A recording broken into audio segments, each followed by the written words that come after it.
Ayan, good morning po ma'am. Ako po si Ito Jim Blanca. So, ano po yung itutulong ko sa inyo po ma'am? Gusto ko lang po sanang humingi po ng tulong ma'am dahil may problema po ako ngayon na gusto ko na po kasing umuwi sa amin. Hindi po ma'am. So, ganun po ma'am. Ayos lang po ba kayo ma'am? Hindi po ba kayo nanguhaw? Okay lang po, hindi naman po.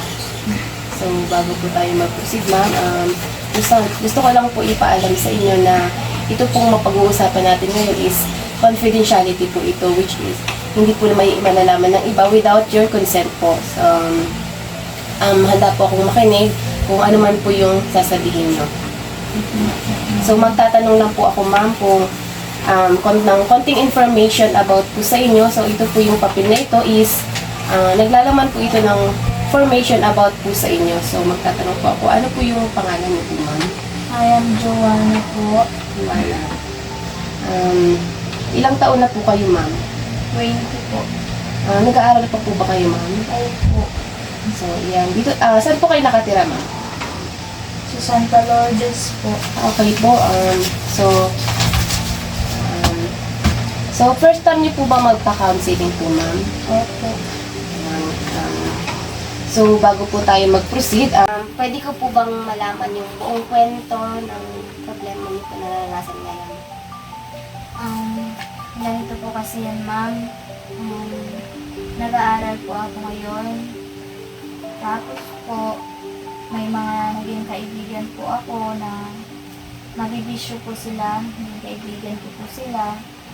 Tapos po, sumasama na po ako sa kanila pag umiinom po sila, nagkakating class po sila, sumasama po ako.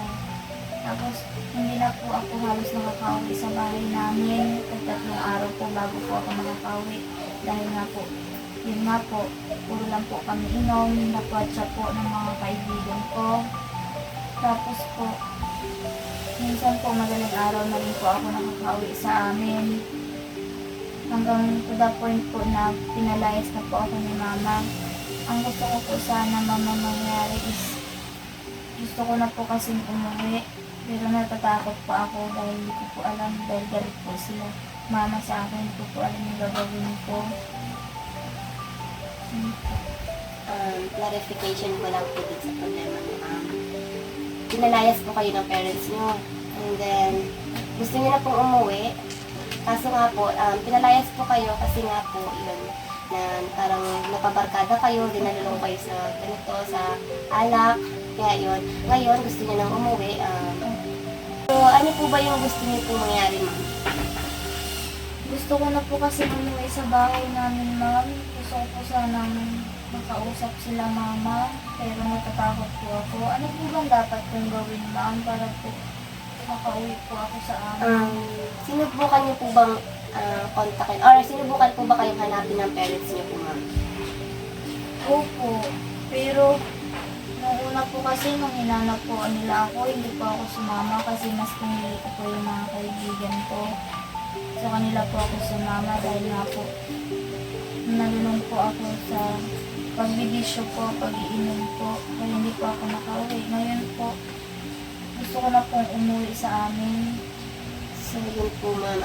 Meron po ba kayong mga kamag-anak dito or mga kaibigan na pwede niyo pong tuluyan muna po sa pansamantala? Mayroon po. Safe ka po ba dun, ma'am? Sa tingin ko naman po, safe naman po ako doon. Sige po, tutulungan kita. Susubukan ko pong lumapit sa barangay and itatry kong i-reach out yung parents mo na para makapag-usap kayo at makauwi ka na doon sa parents mo. Maraming salamat po, ma'am. Okay, so update na lang kita sa kung ano yung magiging kung kapag nakausap ko na yung parents mo. Sige po, ma'am. Maraming salamat po, ma'am. Sige, maraming salamat.